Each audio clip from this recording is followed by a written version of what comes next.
amigos da TV Mundo Maior. Começa agora o programa Ciência e Espiritualidade e hoje o nosso tema é Cuidados Emocionais em Saúde. Olá, seja bem-vindo à TV Mundo Maior e ao programa Ciência e Espiritualidade. Hoje nós estaremos aqui discutindo os cuidados emocionais. Será que esses cuidados emocionais são da alçada apenas dos psicólogos? Será que os outros profissionais de saúde, eles não têm que ter essa preocupação também? Os enfermeiros, os médicos, fonoaudiólogos, fisioterapeutas. Será que esse cuidado emocional é alguma coisa específica que precisa ser treinada ou é apenas um interesse, alguma coisa que precisa ser despertada em cada um de nós? E mais do que isso, será que nós devemos nos preocupar apenas com os cuidados emocionais dos nossos pacientes? Será que os cuidadores também não precisam ser cuidados? Um médico, um enfermeiro que está angustiado, triste ou desesperado com algum problema emocional, será que ele vai poder prestar uma boa assistência aos seus pacientes, às pessoas que o procuram? E um outro aspecto que precisa ser discutido de uma maneira assim mais profunda no ambiente acadêmico é a linguagem não verbal, o que o paciente passa para o profissional de saúde que não é através das suas palavras. Isso não deve ser valorizado, não é uma coisa que precisa ser vista com bastante cuidado, porque ela é que traz as informações mais verdadeiras a respeito do que está acontecendo com o paciente.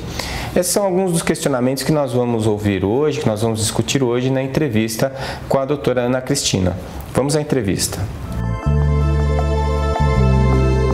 Para conversar sobre o tema Cuidados Emocionais em Saúde, estou com a doutora Ana Cristina de Sá, doutora em enfermagem pela USP.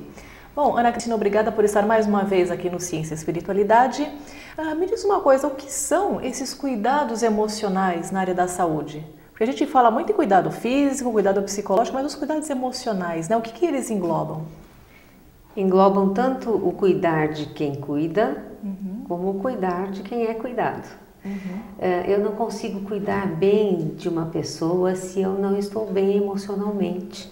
Então, muitas vezes nós vemos na área da saúde algumas pessoas que se endurecem, que acabam até por um certo receio de se envolver, ficando um pouco distantes do paciente, da família, da comunidade. Então, o cuidado emocional vai procurar justamente trabalhar essa questão de cuidar do indivíduo que abraçou a área da saúde como profissão.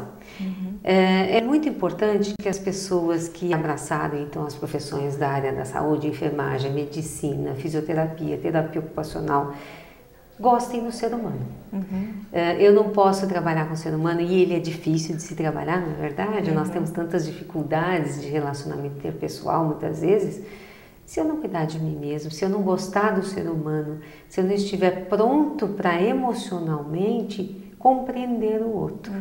É mais ou menos por aí, Giovana. Certo. Bom, é complicado. A gente vê às vezes, né, que principalmente os profissionais da enfermagem, o médico, né, eles vão dar alguma notícia a um paciente ou aos familiares de um paciente de uma forma totalmente isenta, de uma forma fria até, né? Então, acho que esse cuidado já começaria então a ser trabalhado na faculdade? Sem dúvida, sem dúvida. Deveria ser até um pré-requisito as pessoas hoje em dia fazerem uma terapia.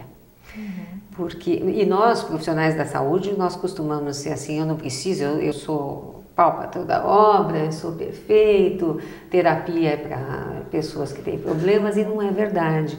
A ansiedade, a depressão são males do século, vamos dizer assim. Então nós precisaríamos sim tratar de nós mesmos e fazer terapia e resolver essas questões emocionais para que eu possa tratar o outro bem. O profissional da saúde, quando eu penso que eu tenho alunos de 17, 18 anos que estão lidando com sofrimento humano, isso é muito dolorido. Se eu não cuidar do meu emocional desde aí, ou seja, desde a minha formação, provavelmente não vou ter suporte emocional para lidar com essas questões quando profissional.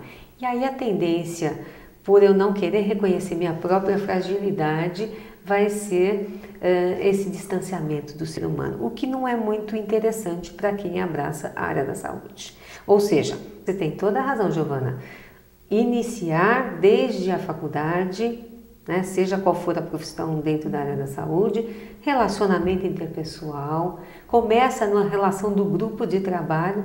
Eu, como professora, vejo muitas vezes isso. Um colega que é excluído do grupo.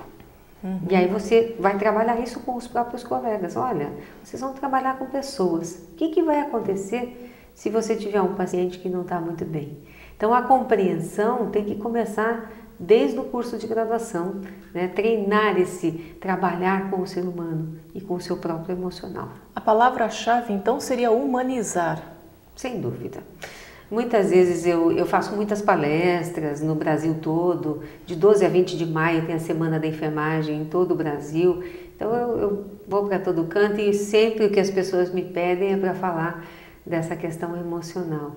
E o tema quase sempre é humanização. Algumas pessoas me dizem assim, mas humanizar para quê? Eu já sou ser humano, não preciso. Acontece que as pessoas se coisificaram. E se você se coisificou, você precisa sim se humanizar. É quando eu trabalho a questão do olhar, do aprender a ouvir, dos sentidos como um todo, do perceber o imperceptível. O outro, né? Muitas vezes fala assim, você precisa ajudar o outro. E as pessoas imaginam o outro como alguém descamisado do outro lado da rua, sem teto, e não é. O outro, às vezes, é o seu colega que não está bem emocionalmente, que você percebe isso, que ele distrata, às vezes, um paciente. E a gente se omite. Esse seu colega está precisando de ajuda. O outro é também o paciente, que nós, profissionais da saúde, nos colocamos como quem tem o saber. E nesse pedestal eu fico inatingível porque eu tenho medo de me envolver na realidade. E não é por aí. É hora de você reconhecer, como profissional da saúde, que só a partir do momento em que eu reconheço minha própria fragilidade, que eu vou ter força suficiente para cuidar do outro. Por que este medo do envolvimento? Isso é algo, eu diria que é um ranço histórico, quase histérico, das profissões da área da saúde. Por muitos anos nós fomos formados dessa forma. Você tem que ser uma pessoa perfeita, que conhece tudo, que retém o saber e detém o saber também. Então você não pode se envolver, porque senão você vai passar mal. Hoje o que está se vendo? Pelo contrário. Se eu me envolvo, se eu me emociono, se eu sou um ser humano como aquele que eu cuido, ele vai se sentir melhor cuidado e eu também. É lógico que se eu me debulhar em lágrimas ao lado de uma pessoa que não está bem, eu não vou ajudar. Vai só piorar a situação. Exatamente. Mas se essa pessoa perceber que eu estou emocionado com a situação dela e que eu sou um ser humano palpável, aí eu vou estar ajudando e muito. Com certeza. Bom, Ana Cristina, a gente vai fazer agora um breve intervalo. Nós voltamos já já.